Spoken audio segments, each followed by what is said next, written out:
الشيخ والمحامي سعود الأسعدي العتيبي أبو عبد العزيز.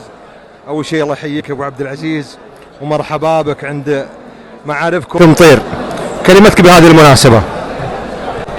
بسم الله والصلاة والسلام على رسول الله. أولا أنا سعيد سعادة شديدة جدا بحضور هذه المناسبة، وهي زواج الشيخ فيصل بن الشيخ بن حمود بن الشيخ حمود بن فيصل بن قرناس الميمون المطيري. أنا لا أستطيع أن أصف مشاعري وشعوري وفرحتي وأنسي وسعادتي بحضور مثل هذه المناسبة.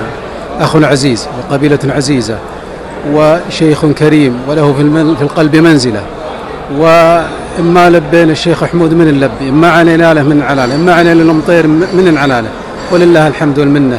هذا الاجتماع المبارك وهذه الألفة الاجتماعية المباركة وهذه الوحدة واللحمة الوطنية الواحدة، فالمشاعر مختلطة والأنس متسع، ونقول للعريس بارك الله لك وبارك فيك وجمع بينكما في خير وعلى خير.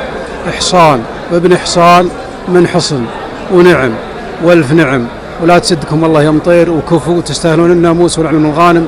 وأشكرك يا حبيبنا الفاضل على هذا اللايف المبارك وعلى هذا السناب الجميل الذي هو نتاج لها الألفة والاجتماعية الواحدة. وصلى الله وسلم وبارك على عبده ورسوله محمد.